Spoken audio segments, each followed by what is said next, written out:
Masya Allah ya. Lebih muda yang asli atau lebih muda yang...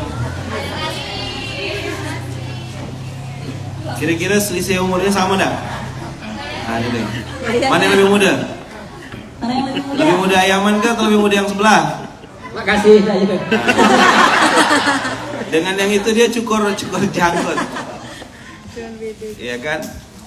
Oke, sehat tanpa drama. Kita cari tahu dulu, sehat itu apa yang antum tahu tentang sehat? Anak-anak Ayaman apa yang ditahu tentang sehat? Bebas dari penyakit? Oke. Sehat itu ada dua. Apa sehat itu? Ada dua.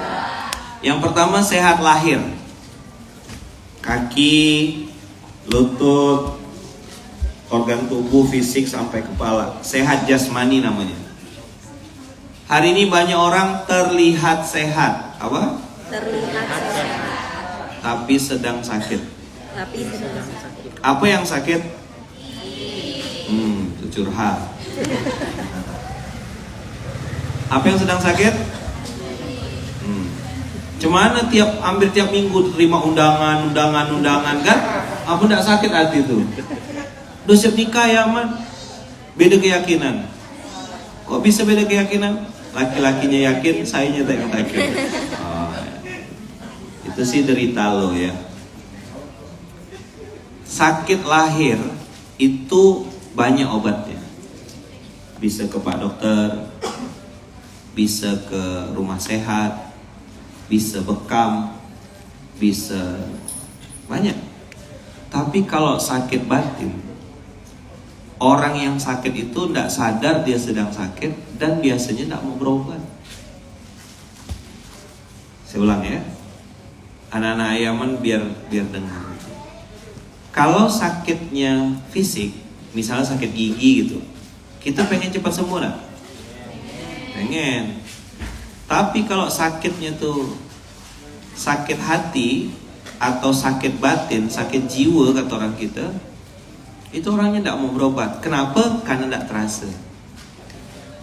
Nah, sehat tanpa drama yang malam ini mau Ayaman kasih tahu sama anak-anak ini, gimana caranya supaya kita punya badan yang sehat, batin yang sehat juga. Mau? Mau enggak? Sehingga anak-anak Ayaman tuh bisa, jangan sampai nanti ada tema gitu tuh remaja jompo, bermutu, apa?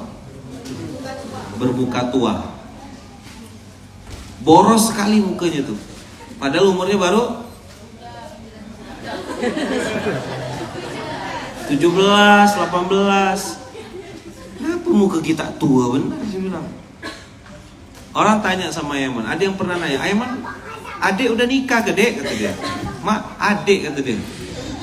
Kau tak tahu kah aku nih Ustadz Nasional? Ada.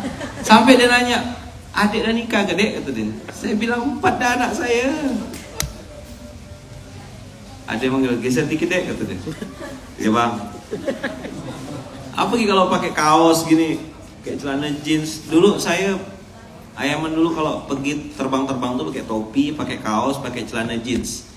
Begitu sampai ke satu kota, orang yang jemput bilang, Ustadz macam apa itu? Kata dia.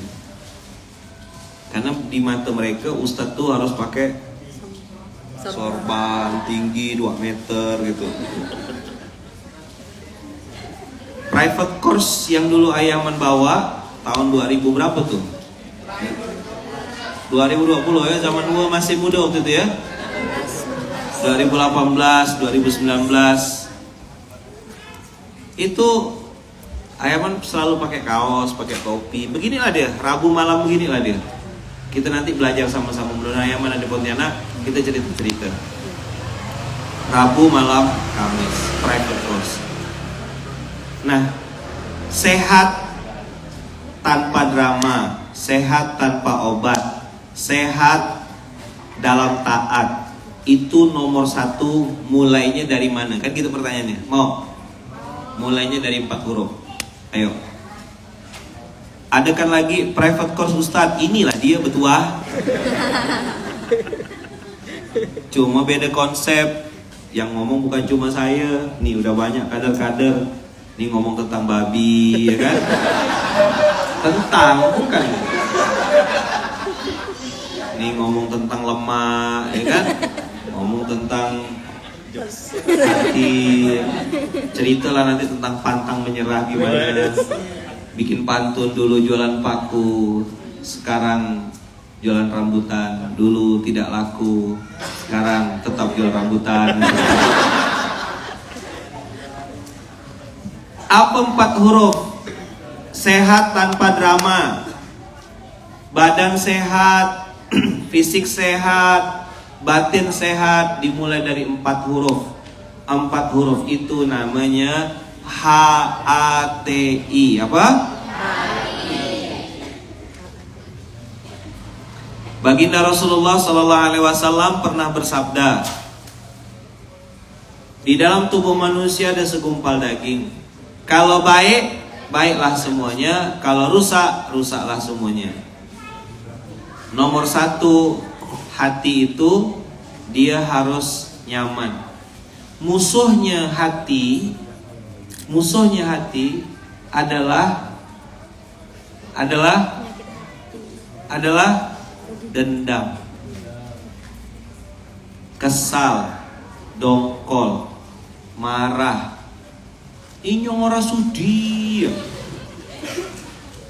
Inyong ora sudi. Itu bikin muka kita bermutu, banyak jerawat. Nanti coba cek, Pak Dokter lihat, orang yang mohon maaf ya, punya jerawat ekstra, itu biasanya sininya ketuku. Dia senyum, hahaha, pura-pura palsu senyumnya. Musuhnya hati ini dendam. Maka Allah bilang kepada orang-orang yang berpuasa, itu nanti la'allakum tattaqun, agar kalian bertakwa. Salah satu tanda orang bertakwa itu adalah mudah memaafkan. Nah, hati yang bertukuk tadi itu, hati yang bergumpal tadi itu, itulah yang bikin orang tidak bisa sehat. Tekanan darah tidak lancar. Pak Dokter boleh riset? Riset Pak Dokter. Orang-orang yang punya dendam, ya kan? Ini kan bulan kurban, bulan ini kan? Orang udah kurban kambing, udah kurban sapi, dia masih kurban perasaan. La ilaha illallah, tidak move on. Coba cek. Kalau abang kakak ngerasa rezeki masih terputus, itu juga penyebabnya dendam.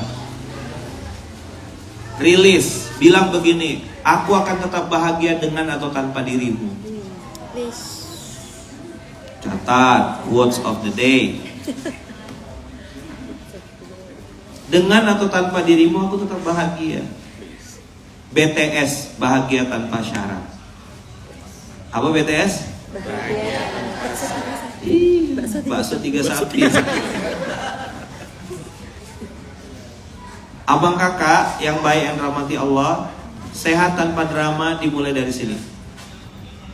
Kalau bersih sininya, tidak ada dendam, tidak ada kesal, tidak ada dongkol, insya Allah badannya sehat. Dan menariknya, Masya Allah tabarakallah, ini Ayaman cerita ya, pengalaman gitu. Satu-satu Ayaman belajar untuk merilis, melepas gitu.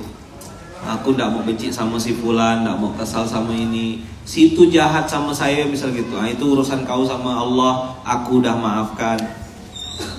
Alhamdulillah atas izin Allah, ayat Quran yang sangat pendek ini terjadi dengan izin Allah. Ya, inna a'tayna kal kautsar. Inna a'tayna kal kautsar. Allah kasih kita nikmat banyak enggak? Amat sangat banyak sekali.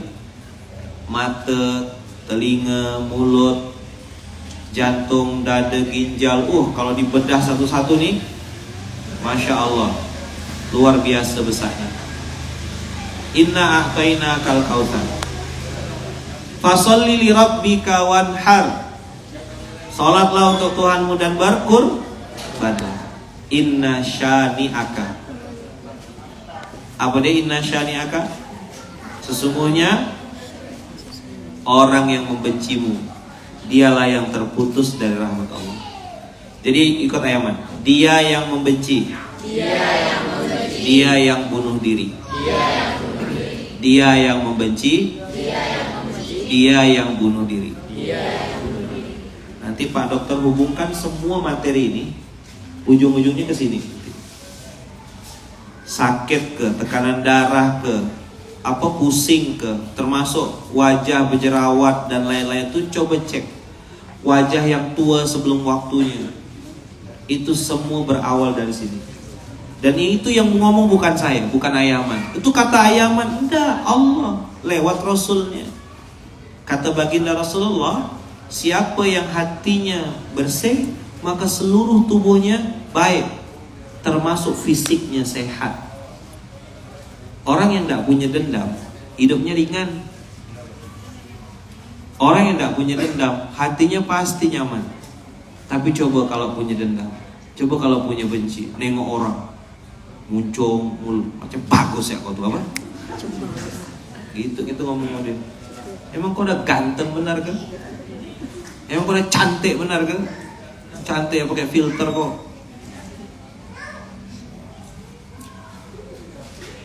Clear kira-kira? Jelas? Tahu modalnya gimana sehat tanpa drama? Apa yang harus nomor 1 dibereskan? Hati siapa? Nah, gitu. Bilang, ya Allah, saya sudah maafkan semua orang yang pernah berbuat jahat sama saya. Baik dia meminta ataupun tidak. Malam hari ini sudah saya maafkan. Saya memaafkan karena 2 alasan. 1, mentaati perintahmu. Perintahmu itu perintah Allah maksudnya. Yang kedua, saya memaafkan karena meniru Rasulullah SAW.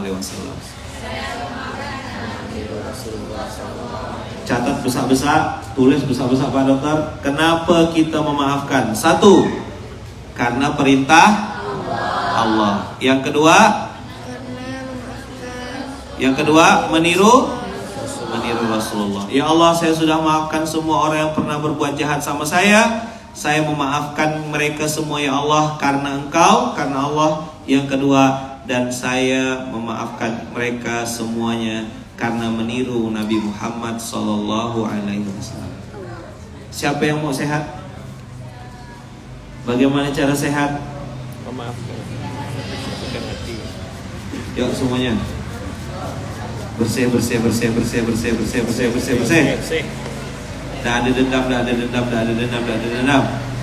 Maafkan. Bersih tanpa dendam. Dan percaya atau enggak, antum boleh percaya boleh enggak. Ada yang hari ini lagi ngetren kan, orang tuh pengen glowing, pengen bersih. Betul, pakai facial wash, pakai apa. Tapi tahu enggak, nomor 1, kalau hati kita enggak ada dendam, enggak ada benci, nanti muka kita auto glowing. Believe it or not. Coba antum praktekkan. Bukan masalah kulit saya hitam, kulit saya enggak, bukan masalah kulit nih. Jangan sampai kulit kita hitam, mati pun hitam. Sehat tanpa drama. Berarti tolong Pak Dokter riset baik-baik.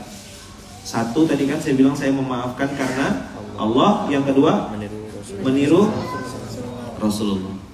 Bagaimana supaya tadi wajah glowing? Nah, hilangkan dendam. Itu dalamnya software. Yang hardware-nya apa? Jaga wudhu. Coba. Ini Ayaman dengan izin Allah tahadus binikmah ya, bukan bagian untuk apa. Sejak tahun 99. Pokoknya sejak jadi santri, Ayaman berusaha sekuat tenaga keluar dari WC, kencing itu harus wudhu. Makanya suka pakai sendal. Sendalnya tuh udah disetting, sendal bisa masuk lumpur apa segala macam. Ada Ayaman sepatu yang katanya sampai harganya segitulah pokoknya. Tapi tak terpakai kadang-kadang. Jadi lebih suka pakai sendal. Nah, jadi kalau anak-anak Ayaman ini pengen sehat tanpa drama, sehat tanpa syarat, nomor 1 betulkan yang di sini. Mau enggak? Bismillah ya. maafkan mereka, rilis, ya kan? Siapapun itu. Kenapa kita memaafkan tadi? Karena perintah Allah. Satu, perintah Allah. Yang kedua, Mencontoh Rasulullah. mencontoh Rasulullah. Dah, itu dulu. Bukan itu saja ya. Itu dulu. Jazakumullah khair. Nanti kita ketemu tahun depan insyaallah ya. Lama ya. Oh, lama benar. Oke, makasih banyak. Barakallahu fikum. Burung puyuh, burung cendrawasih. Thank you dan terima kasih. Masya Allah.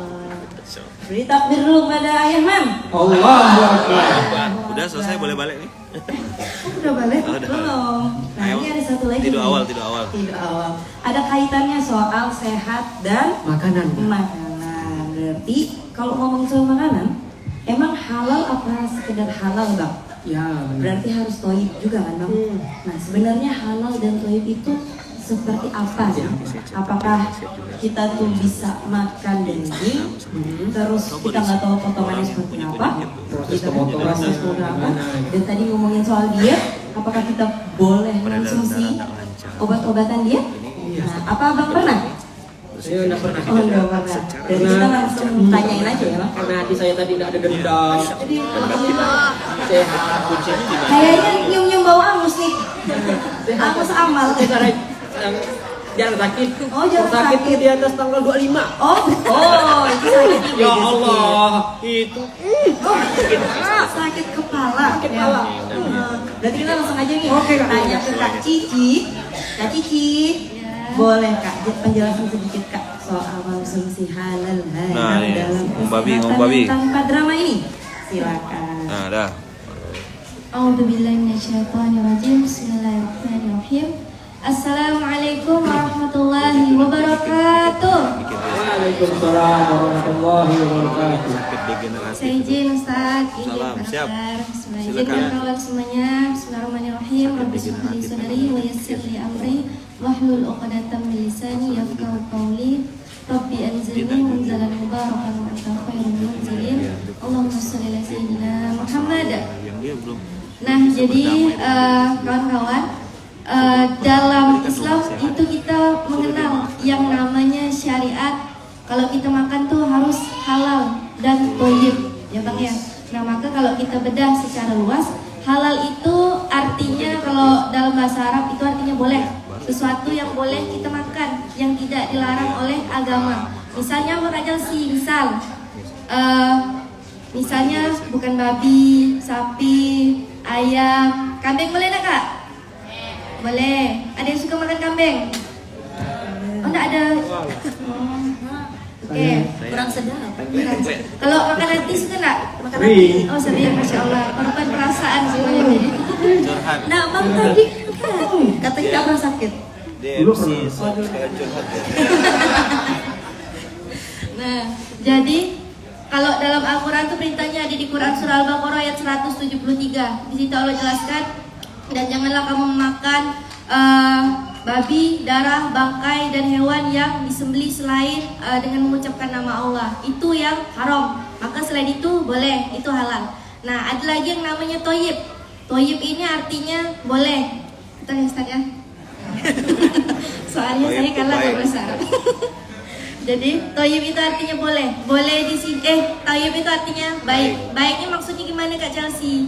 Baik untuk dimakan, enggak bikin penyakit. Kan ada makanan yang kalau kita makan tuh langsung sakit gitu, betul enggak? Misalnya, saya mau nanya nih. Misalnya kalau kakak-kakak makan apa? Makan Mie itu mie instan. Mie instan itu halal enggak? halal. Halal. Tapi kira-kira toyib enggak untuk kesehatan kita? Nah, Enggak, ada yang suka makan mie instan di sini. Bang, Oh, enggak ada yang angkat tangan. Saya jalan angkat tangan. Oh. Tapi enggak boleh dicontoh ya, sebulan sekali lah kalau tak kuat ya.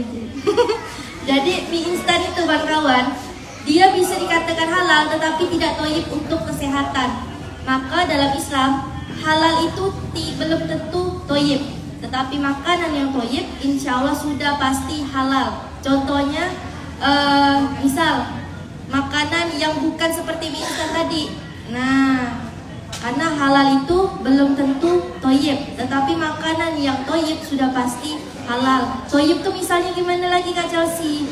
Dia kemasannya bagus, terus dia bergizi, dan juga dia tidak beracun untuk kita, ya kan? Tidak mungkin kita makan sesuatu yang beracun nih Kak ya. Nah, tetapi ternyata kawan-kawan, halal dan toyib itu tidak cukup kalau tidak diselingi dengan adab. Jadi kalau dalam perkara makanan, kita juga harus paham adab. Contohnya gimana Kak Chelsea? Zaman sekarang itu banyak makanan yang viral kakak-kakak, tetapi lupa mengedepankan adab. Kayak misalnya ada mie setan, mie pocong, pernah enggak dengar? Pernah jumpa enggak?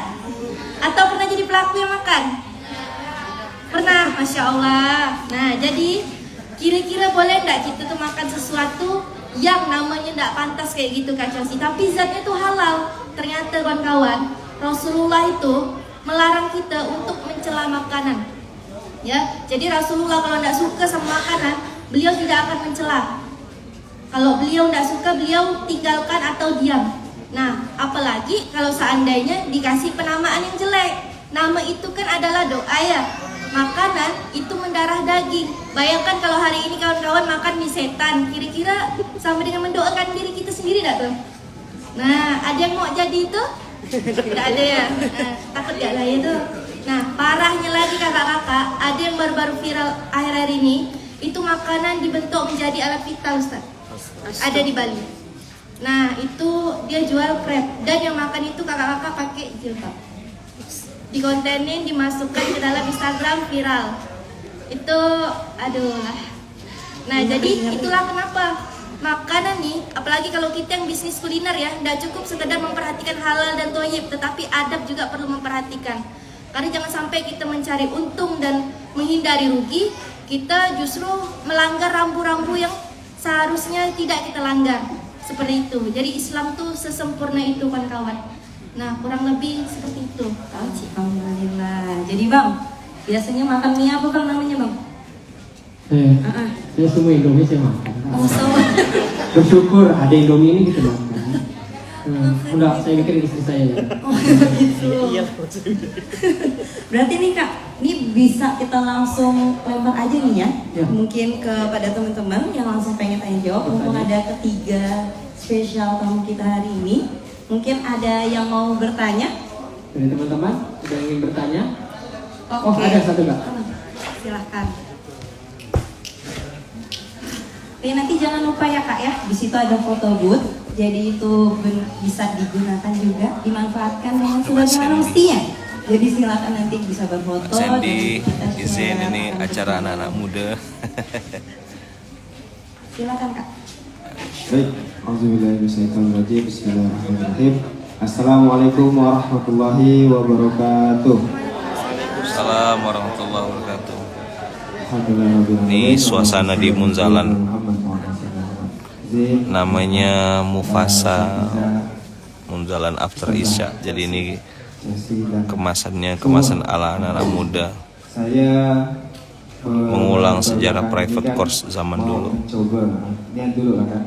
Mencoba hidup sehat. Maksudnya mungkin meninggalkan makanan-makanan yang tidak toyib tadi itu seperti mie dan lainnya. Nah, karena itu lewatlah tuh di beranda kiat-kiat menjaga makanan, menjaga pola makan dan sebagainya. Nah itu ada kadang lewat sering, mungkin juga biasa lewat di kawan-kawan. Ustaznya saya lupa namanya, pokok ustaznya yang sering mengkampanyekan hidup sehat, makan sehat. Nah yang saya Ustaz Zaidul Akbar ini, ustaznya tuh bilang membiasakan diri dengan lapar. Nah dengan rasa lapar. Nah mungkin saya masih bertanya-tanya. Nah, berhubung ada Dr. Pinza dan yang lainnya, mungkin minta penjelasan apakah membiasakan diri dengan lapar ini benar-benar valid gitu, bisa juga mengurangi kadar kebahagiaan misalkan kadar kebahagiaan, dan mungkin bisa menjadi salah satu program bagi kawan-kawan yang udah terkontaminasi dengan bahagia tadi. Kontaminasi bahagia. Bahagia bisa terkontaminasi ya Bang. Saya takutnya mungkin ketika nanti membiasakan rasa lapar ini mungkin terbiasa rasa lapar lalu kena mah dan sebagainya macamnya. Nah itu takutnya efek sampingnya. Apakah ada efek samping atau gimana? Mohon penjelasannya. Masih banyak tujuan. Assalamualaikum warahmatullahi Waalaikumsalam wabarakatuh. warahmatullahi wabarakatuh. Silakan dokter dulu. Boleh? Dokter Finza jawab. Cek. Tes. Oke, bismillahirrahmanirrahim. Puasa maksudnya. Terima kasih pertanyaannya, Bang. Jadi ada 3 fakta tentang lapar yang akan saya bagikan. Boleh siapkan catatannya, catat yang penting, catat yang perlu. Jadi fakta yang pertama tentang lapar, bahkan 4 nih, saya tambah 1 lagi. Keren. Fakta yang pertama tentang lapar itu sudah memang disabdakan oleh Rasulullah Shallallahu Alaihi Wasallam. Barang siapa yang berbekam sunnah pada pagi hari ketika perut kosong, dapat meningkatkan kinerja otak dan memudahkan otak untuk menghafal. Jadi yang sekarang sedang hafal Quran, ngafalin pelajaran, bersiap mau ujian, pagi hari saat perut masih kosong berbekam. Dan saya udah mempraktekinnya kemarin pas persiapan mau ujian bekam standarisasi bekam nasional di Bandung, Jawa Barat. Saya lakukan itu dan saya belajar. Alhamdulillah dari 40 peserta yang ikut ujian se-Jawa Barat, saya dapat juara 3. Alhamdulillah. Itu saya buktikan hadis Rasulullah. Fakta yang kedua, ada seorang ilmuwan yang meneliti otak seseorang yang sering puasa. Otaknya diteliti bahwa perbandingan antara orang yang sering puasa, artinya sering lapar, dibanding dengan yang jarang puasa, ukuran otaknya lebih besar daripada yang jarang puasa. Jadi lebih pintar. Jadi yang jarang makan otaknya kecil. Jadi siapa di sini yang pengen otaknya besar? Banyakin puasa, banyakin lapar. Oke. Fakta yang ketiga, ketika perut kita lapar, terus kita minum madu, ya, maka proses penyerapan madunya pun akan lebih baik daripada ketika kita habis makan. Nah, jadi lapar itu insya Allah membawa kemuliaan. Dan fakta yang keempat, teman-teman jangan khawatir karena kelaparan, terutama yang sedang hamil misalnya. Karena sudah ada yang meneliti, nih kehebatan dan maha kuasanya Allah. Ibu hamil, baik yang di masjid ini kalau ada yang hamil ataupun yang di rumah, kalau lagi hamil tetap puasa.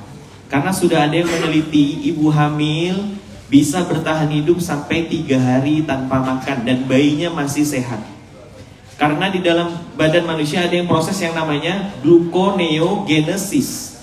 Artinya ketika tubuh sudah mulai lapar, kemudian tubuh ngambil cadangan energi dari lemak, dijadikanlah tenaga. Nah, tapi ada catatannya. Kalau bisa, enggak 1 hari itu enggak benar-benar enggak makan, jangan. Kita ikutin dengan ajaran puasa, yaitu 14 sampai 16 jam. Karena kalau kita benar-benar perut kosong lebih dari 16 jam, gula darah kita pun akan makin naik. Nah, malah jadi penyakit. Nah, itu 4 fakta tentang lapar. Jadi siapapun di sini yang mau membiasakan lapar, saya doakan yang terbaik, semoga bisa mendapatkan segala kebaikan dari Allah Subhanahu wa taala. Jadi jangan ragu untuk lapar ya. Ya, selain itu juga lapar bisa menghemat biaya. Gitu mungkin. Tapi Terima kasih. yang katanya kalau kita kebiasaan lapar akan jadi mah. Nah, apa itu terkait ya? Mah itu terjadinya bukan karena kita nggak makan, tapi karena sebelumnya kita makan apa. Dan itu tadi kaitannya terhadap hati yang sudah diajarkan oleh Ayah Man. 9 dari 10 pasien mah yang saya periksa, 9-nya diantaranya itu biasanya sambil cemas, sambil overthinking, Jadi kelihatannya kalau orang itu cemasan gitu kan, kalau dia ngetik chatnya panjang banget, yang dibahas muter-muter, intinya dia cerita kalau dia sakit mah, makin digali ternyata dia punya dosa masa lalu. Apakah itu kepada pasangan sahnya, kepada orang tuanya, ataupun kepada teman-temannya. Biasanya gitu. Menyembunyikan sesuatu. Ingat tadi dendam. Nah, jadi yang misalkan nih, abang kakak di sini merasa memang nggak punya dendam, nggak punya musuh, makan sehari-hari baik, insya Allah kalau nahan lapar nggak kena mah. Saya yakin. 9 dari 10 pasien mah yang saya periksa, mereka memiliki masa lalu yang mungkin ada salah. Siapa di sini yang masa lalunya bersih? Nah, berarti introspeksi diri, sholat taubat, hubungin orangnya kalau masih ada, minta maaf. Atau kalaupun kita yang dibikin salah sama mereka, kita langsung memaafkan. Syukran, gitu. Terjawab ya Bang? Nah, jadi jangan takut kena mah. Oke, jadi aman ya Bang ya? Jangan takut lapar juga. Ayah ada mau nambahan? Udah. Oke, udah. Cici, adik. Oke, kita ke pertanyaan selanjutnya. Masih ada 10 menit. Silakan Kak.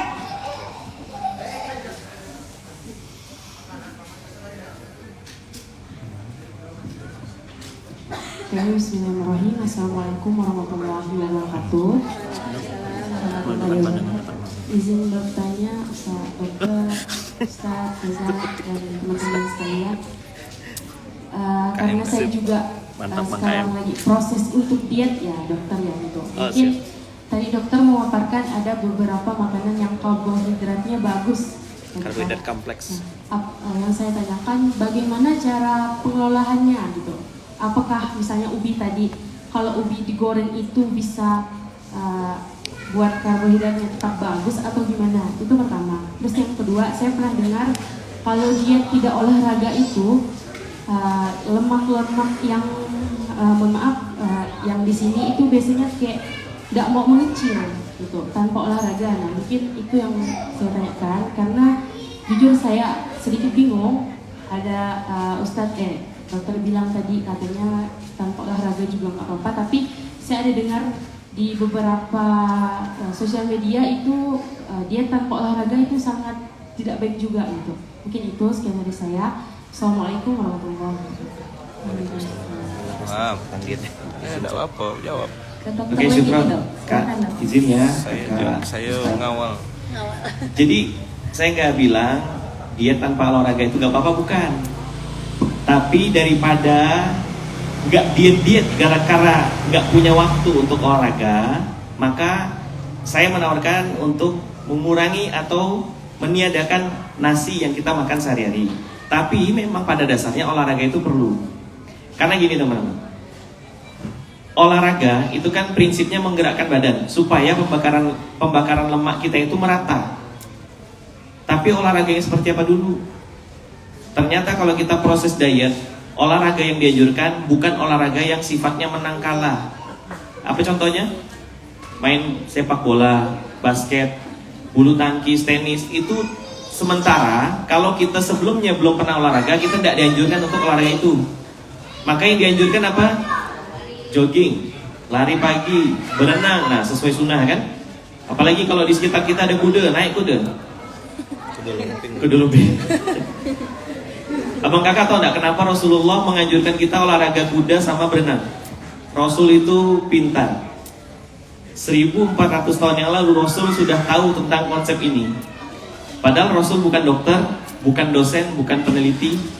Jadi olahraga berkuda dan berenang itu dapat menggerakkan seluruh anggota badan kita termasuk tulang belakang. Dan ternyata kunci kesehatan kita itu ada di tulang belakang. Jadi kalau olahraga lari, insya Allah juga tulang belakangnya ikut bergoyang. Itu kunci sehat. Tadi Kiai Lukman, Ayaman cerita ada orang yang tampaknya sehat padahal enggak. Itu maksudnya salah satunya adalah badannya mungkin langsing tapi di punggungnya banyak tumpukan lemak. Karena olahraga yang dilakukan selama ini hanya olahraga yang sifatnya menang kalah saja. Banyak fakta atlet atau pemain atau orang yang habis olahraga misal bulu tangkis, tenis, bola itu ternyata banyak yang meninggal di lapangan dibanding dibanding mereka yang olahraganya jogging, lari, berenang ya. Nah, jadi olahraga itu tetap perlu. Itu kan bisa terjawab? Oke, alhamdulillah. Alhamdulillah. Nah, ngomong-ngomong soal tadi ada pengolahannya. Oh, pengolahan. Iya, maaf, lupa. Pengolahannya semua makanan kalau digoreng rusak. Kalau digoreng rusak dan bahkan kandungan kalorinya jadi naik. Contoh telur ayam. Telur ayam kalau direbus, pernah dengar istilah kilokalori ya? Telur ayam kalau kita makan telur yang rebusan, kilokalorinya hanya sejumlah 50 kilokalori.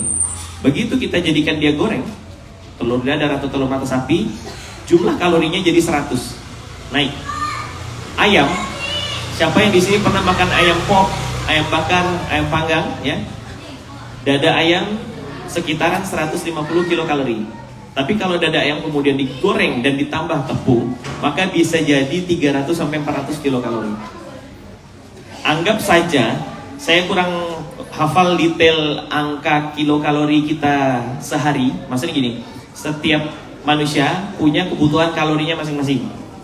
Perempuan sekitaran 1000 kilokalori, laki-laki 1500 kilokalori. Berarti dengan kita makan siangnya nasi 1 piring itu sudah sekitar 100 kilokalori.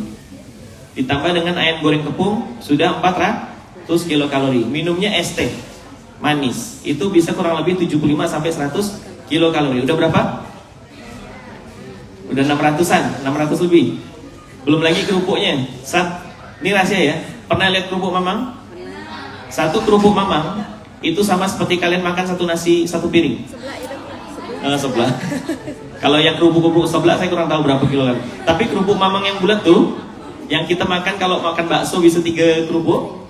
Satu kepingnya itu sama dengan kayak kita makan 1 piring nasi. Jadi tadi sudah berapa kilokalori? Sekitar 700. Dan kita satu hari makan 3. Padahal kebutuhan kalori kita sehari hanya 1000. Itu rahasia yang kakak dan abang-abang harus tahu, gitu ya.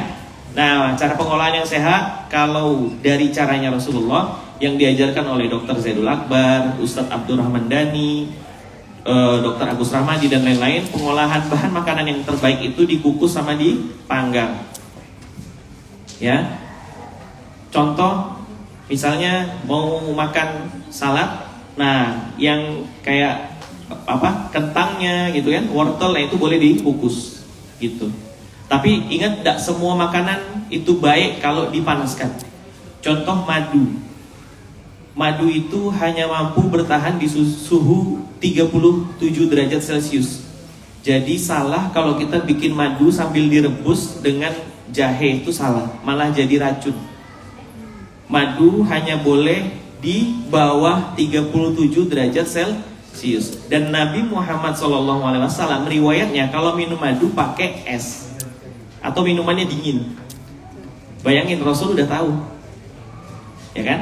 Siapa yang ngajarin? Yang ngajarin langsung Allah. Jadi kalau kita masih ragu dengan petunjuk-petunjuk yang Rasul berikan, maka saya tidak bisa ngomong apa-apa lagi, harus ngikutin siapa. Nah, madu ya, itu. Nah, ingat, itu tidak semua makanan itu baik dipanaskan. Susu juga ya. Baik, ini kita mungkin bisa disambungkan ya Kakak Kiki. Ini soal pengolahan makanan Kiki. Kan biasanya tadi kata dokter bisa ada makanan ayam yang bakar menjadi madu. ragu.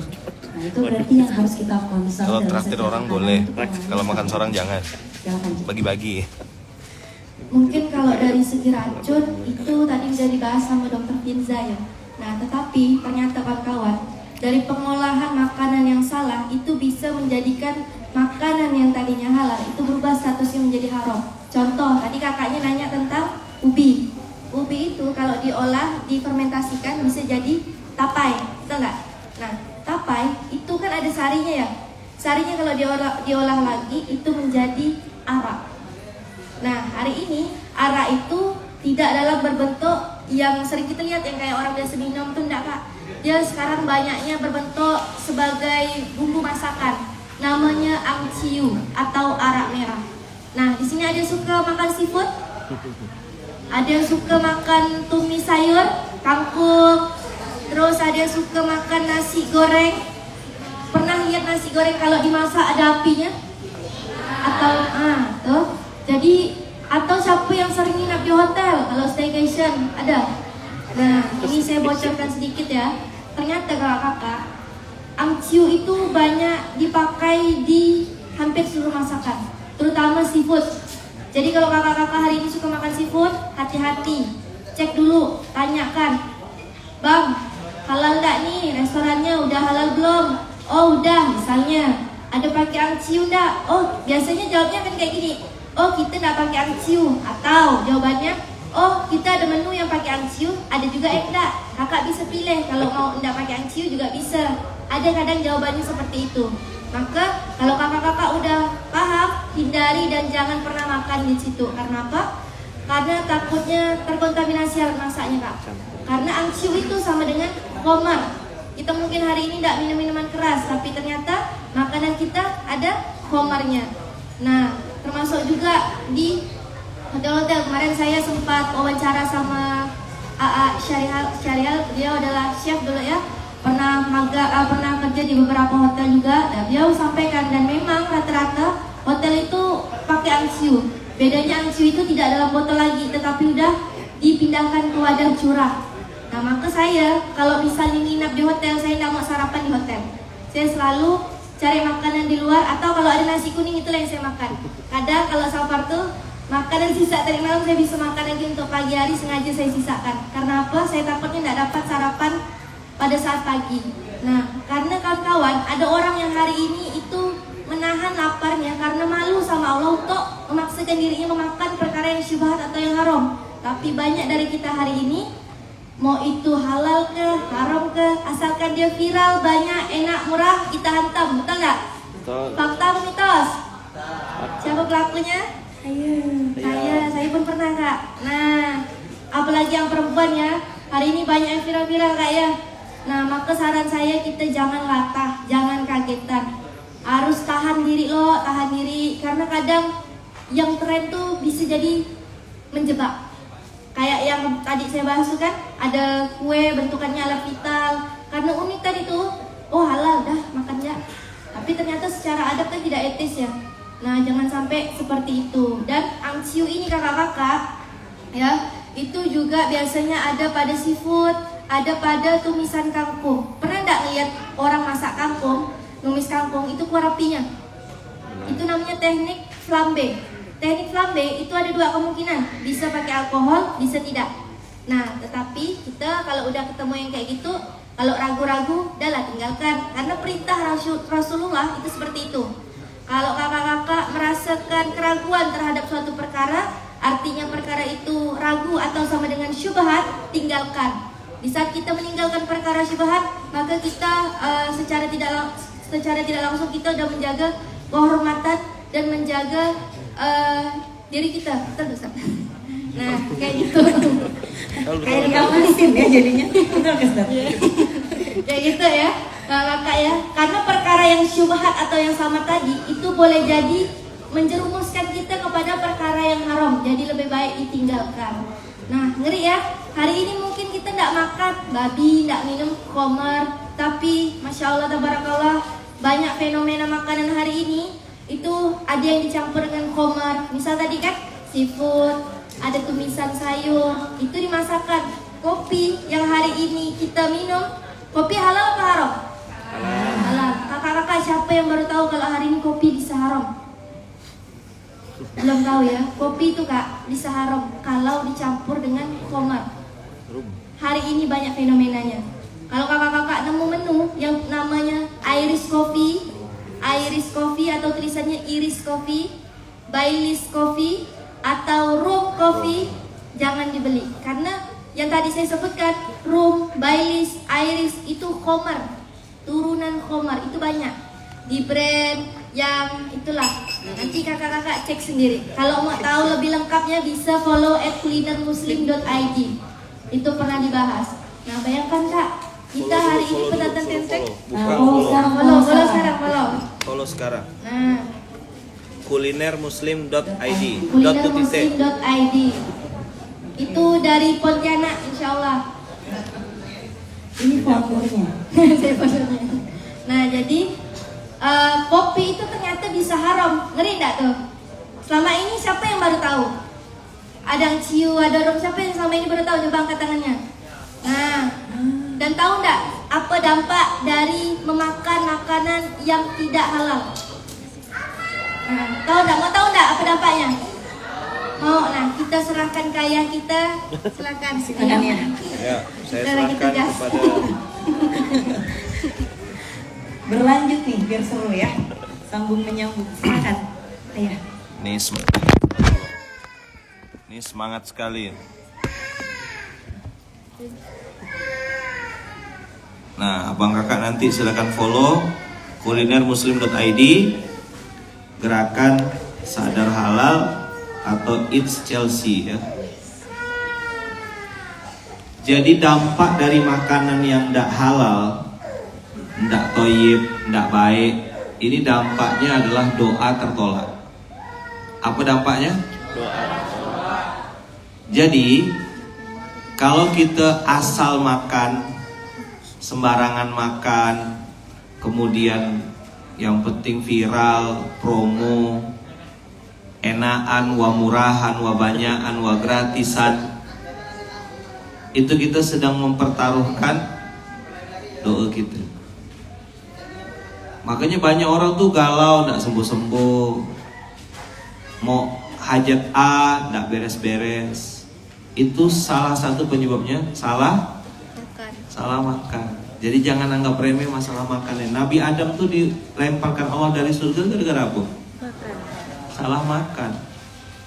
1 dari 10 sahabat yang dijamin masuk surga namanya Sa'ad bin Abi Waqqas. Siapa namanya? Ini 1 dari 10 sahabat yang dijamin masuk surga. Dijamin. Berarti pasti. Pernah bertanya kepada Rasulullah, ya Rasulullah, doakan saya ya, semoga doa saya dikabulkan Allah. Tahu jawaban Rasulullah apa? Wahai Sa'ad, perbaikilah makananmu, maka doamu akan dikabulkan. Apa pesannya Rasulullah? Perbaiki apa? Makanan, maka doa akan dikabulkan. Jadi banyak orang hari ini nganggap remeh tentang makanan, padahal di situ sumber masalahnya. Ini kita baru bicara halal, haram. Ada satu lagi yang belum dibahas nih, makanan-makanan yang ditumpangi dengan sihir, penglaris. Ada rumah makan ramai gitu, ternyata di situ ada wafak, ada jimat, ada raja. Di dalam kualinya dimasukkan kain kafan bekas kuburan. Ada yang pernah kita itu kan tuh, mohon maaf ya, celana dalam di kaldu baksonya. Itu kerjaan setan. Orang-orang tahu, mau, ada yang tidak mau, ada yang tidak tahu, ada yang tidak mau tahu. Coba jawab jujur. Orang hari ini kalau bicara makanan tidak tahu, tidak mau, atau tidak mau tahu? Suka-suka aku lah, suka-suka kami lah, bibir kau. Apa? Nanti tak dapat jodoh, nangis. Tidak bisa lunas hutang, nangis. Apa masalahnya?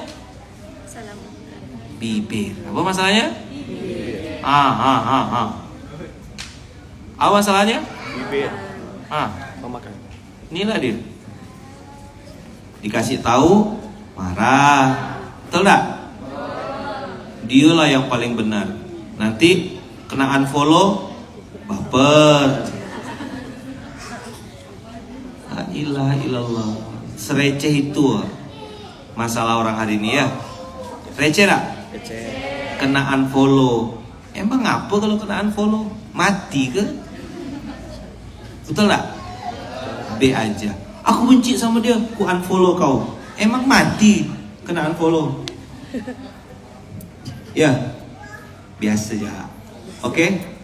Jadi anak-anak Yaman semuanya, insya Allah nanti setiap Rabu malam kita kumpul di Masjid Kapal Munzalan. Nanti pembicaranya ganti-ganti. Nggak mesti harus Ayaman ada. Insya Allah kalau pas misalnya Ayaman lagi ada di Pontianak, Ayaman kawan-kawan. Yang jelas insya Allah Rabu malam nanti kita bicara macam-macam. Nanti ada kelas untuk ayah. Nih, jangan jadi labi-labi kita. Jadi laki-laki. Perempuan-perempuan sekarang banyak nyari suami. Tak tahu, karena di mata mereka yang nampak tuh macam labi-labi semuanya. Tidak meyakinkan untuk jadi calon suami. Jangankan bangun rumah tangga, bangun subuh ya tak bisa. Oi, dengar tak? Oi, dengar tak? Jangankan bangun rumah tangga, bangun subuh ya tak bisa. Tadi ada yang nanya, Ayaman, kalau menundukkan pandangan tuh bisa mengurangi kadar gula tak? Bisa. Ngapa pula? Karena dia terlalu manis untuk dilihat. Gitu. Masya Allah, Masya Allah. Ini yang sering kena tipu, yang kena tipu nih kayak gini-gini nih. Buah lakum di dalam peti. Assalamualaikum ukhti. Baper. Ya alamak, so sweet banget. Banyak pelakunya nih Ustaz, banyak nih kayaknya. Balas. Apa balasnya? Pergi ke pasar ketemu Bunda Yaya. Apa? Pergi ke pasar ketemu Bunda Yaya. Apa? Pergi ke pasar ketemu Bunda Yaya. Jawabannya dasar buaya. Gitu. Ya, jadi kalau ada yang bilang buah lakum di dalam peti, jawabnya pergi ke pasar ketemu Bunda Yaya. Dasar buaya. Gitu. Jadi anak-anak Yaman insya Allah nanti kita belajar, ketemu nanti banyak pembicara-pembicara, insya Allah nanti kita belajar sama-sama, ya kan? Maka mudah-mudahan nanti ilmu yang didapat di Masjid Kapal Munzalan ini bisa disebarluaskan, kasih tahu sama kawan-kawan. Insya Allah kalau kemarin kan setiap hari kan, insya Allah kita kemas ini setiap Rabu malam, satu kali satu minggu kumpul semua. Reuni, ajak keluarga, ajak saudara, kita belajar sama-sama insya Allah ya. Nanti ada sekolah untuk calon ibu, ada pembelajaran untuk calon istri. Jadi nanti temanya beda-beda nanti. Jadi datang sini belajarnya macam-macam. Oke. Bismillah ya. Nah, mudah-mudahan bermanfaat. Sekali lagi terima kasih karena pembicara asli sudah sampai. Kalau dari tadi kemana beliau ini? Standby ya. Jadi itu yang bisa Yaman sampaikan. Insya Allah nanti kita siapkan online-nya juga ya. Soalnya ini banyak yang dari Selindo, seluruh Indonesia banyak pengen ikut di acara Mufasa ini. Nanti kita kasih linknya. Insya Allah setiap Rabu malam di Masjid Kapal Munzalan kita insya Allah belajar. Kalau misalnya Yaman ada di Pontianak, insya Allah Yaman usahakan ikut juga sama-sama. Duduk sini, baca doa lah, minimal doa makan gitu ya. Terus request tadi teman-teman kalau bisa nanti diregister, kemudian ikut follow akun-akun yang ada di Munzalan. Ya kan, di Munzalan di follow, karena mungkin bisa saja ada kawan-kawan kita yang juga mungkin mau belajar, mau ikut, atau bantu repost. Jadikan jempolmu sebagai jalan surgamu. Apa? Jadikan jempolmu sebagai jalan surga. Karena sering bikin dosa kan jempolnya kan? Pernah bikin dosa enggak jempolnya? Pernah enggak? Nah, sekarang bagaimana jempolnya jadi Pahala. jalan menuju surga. Siapa yang mau jempolnya bikin masuk surga? Ada? Nah, bantu share, bantu repost. Jangan sok-sok idealis, belum centang biru. Kasih tahu ya. Nge-like yang susah benar, bah. Apa gak susahnya? Orang tanya sama Yaman, mana perasaan udah centang biru sama ya, tak ada beda. Posting kucing, posting sendal, tak ada wibawanya kalau bagi Yaman. Centang biru itu tetap apa? Tetap majalah dinding. Ya, gitu kira-kira anak-anak yang baik, abang-abang, kakak-kakak yang baik. Insya Allah kita ketemu lain waktu. Mudah-mudahan apa yang didapat malam hari ini bermanfaat. Terima kasih untuk abang-abang semua yang sudah menyiapkan acara ini. Kita doakan semoga abang-abang ini dimuliakan Allah, kakak-kakak ini dijaga Allah. Ya, kita yang hadir belajar pun dimuliakan Allah, diangkat Allah derajatnya. Dan mudah-mudahan nih pembicara-pembicara kita, kakak kita nih, Kak Chelsea, Dr. Finza dan juga semua panitia Mufasa Munzalan after Isya. Mufasa itu Munzalan after Isya. Insya Allah Rabu malam, setiap Rabu malam insya Allah bersama pembicara yang beda-beda kita belajar sama-sama. Apa? Belajar. Jadi bukan yang duduk lebih apa yang di atas ini lebih baik daripada yang duduk, enggak ada. Mufasa itu Munzalan after Isya itu konsepnya teman belajar, sharing. Jadi kita belajar sama-sama. Oke ya? Boleh tanya jawab, ya kan? Boleh ngobrol-ngobrol, boleh sharing, berbagi inspirasi. Mudah-mudahan ada manfaatnya. Tadi Ayaman pesan, jadikan jempolmu sebagai jalan menuju surgamu. Ikut share kebaikan ini, share konten-konten ini, share info-infonya, follow akun-akun yang tadi. Salah satunya ada kulinermuslim.id, Gerakan Sadar Halal, Indonesia Sehat, ada akunnya Dr. Finza juga, silakan nanti di follow. Nanti teman-teman bikinkan banner untuk akun-akun yang recommended untuk di follow gitu ya. Jangan lupa akunnya Masjid Kapal Munzalan dan lain-lain ya. Kalau akun Ayaman nggak usah lah ya, nggak usah, nanti takut kena marah, garang. Ini Ayaman malam-malam ya, ini agak lebur-lebur sedikit. Kalau SMK besok dah selesai kita semuanya ya. Makasih ya semuanya ya. Jazakumullah khair. Assalamualaikum warahmatullahi wabarakatuh. Waalaikumsalam warahmatullahi wabarakatuh. Oke. Masih semangat kawan-kawan?